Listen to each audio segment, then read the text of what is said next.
আসসালামু আলাইকুম। আশা করি সবাই ভালো আছেন। আমিও আলহামদুলিল্লাহ আল্লাহর রহমতে ভালো আছি। আমি আজকে রান্না করব পাবদা মাছ, আলু আর বেগুন দিয়ে চচ্চড়ি করব। আশা করি আপনাদের ভালো লাগবে। আমি শুরুতেই মাছগুলা দেখেন সুন্দর করে পরিষ্কার করে নিয়েছি আর কেটে নিয়েছি একটা আলু আর একটা বেগুন। মাছগুলোর মতোই পাতলা পাতলা করে কেটে নিয়েছি। আমি এখন মাছগুলাকে সুন্দরভাবে একটা কড়াইতে মশলা দিয়ে মাখাই নিব। দিয়ে দিব পেঁয়াজ কুচি,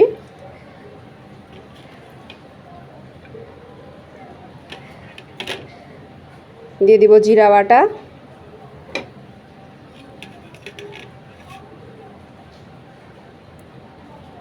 আর রসুন বাটা, দিয়ে দিব আর একটু কাঁচামরিচ বাটা। আমি কাঁচামরিচটা বাটাই দিই, আমার ছোট বাচ্চা মুখে চলে যায়, এই জন্য একটু বেটে দিই যাতে আস্ত খুঁজে পাওয়া না যায়। দিয়ে দিয়েছি শুকনা মরিচের গুঁড়া, হলুদের গুঁড়া,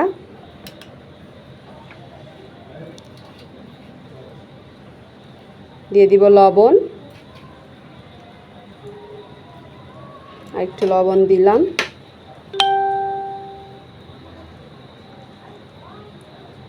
দিয়ে দিব সাদা তেল। আমি এখন এই পুরো মশলাটাকে সুন্দর করে তেল দিয়ে মাখাবো, আর কি হাতে মাখাবো। এভাবে হাতে মাখায় চচ্চড়ি করলে যে কেমন লাগে খাইতে, বাসায় একবার এভাবে রান্না করে খেয়ে দেখবেন। আমি এখন মাছগুলোকে দিয়ে এই মশলার মধ্যে একটু মাখাই নিব যাতে মাছের গায়ে ভালোভাবে মশলা যায়।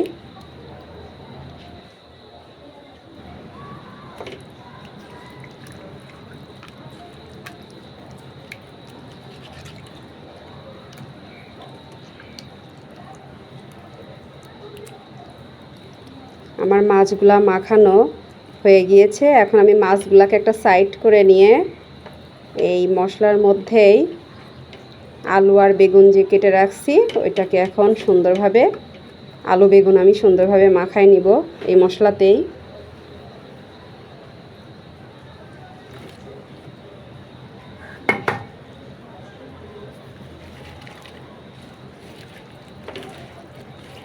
ভালোভাবে চটকায় নিব আলু আর বেগুন।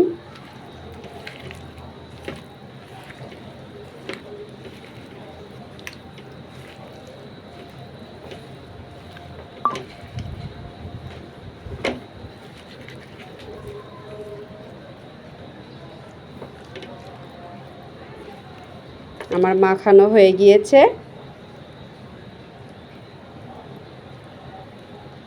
মাছগুলাকে সুন্দর করে বসাই দিব তরকারির উপরে যাতে মাছগুলা ভেঙে না যায়।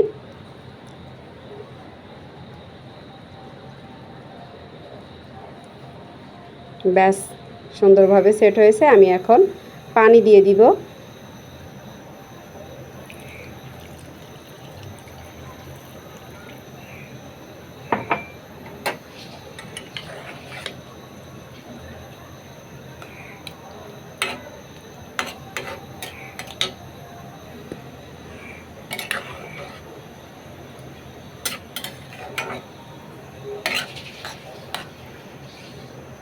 গরম ভাতে একদম চেটেপুটে খাওয়ার মতন একটি রান্না। অনেক সময় মাংস দিয়ে ভালো লাগে না, তবে এভাবে একটু পাবদা মাছ চচ্চড়ি করে খেয়ে দেখবেন, আপনি প্লেট ভরে ভাত এক নিমিষেই শেষ করে দিতে পারবেন।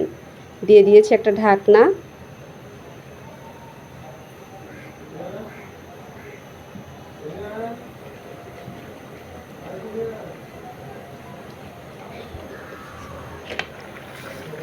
একটু তুলে দেখব কি অবস্থা।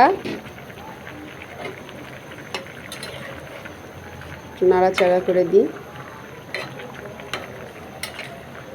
আজ কয়দিন হলো বেশ বৃষ্টি আমাদের এখানে, অনেক জায়গায়ই হচ্ছে। বৃষ্টির দিনে তো রান্নার খাওয়া ছাড়া আর কিছুই নাই। আমি একটু কাঁচামরিচের কাঁচা ঘ্রাণের জন্য 2টা কাঁচামরিচ দিয়ে দিলাম। আমার রান্নাও প্রায় শেষের দিকে।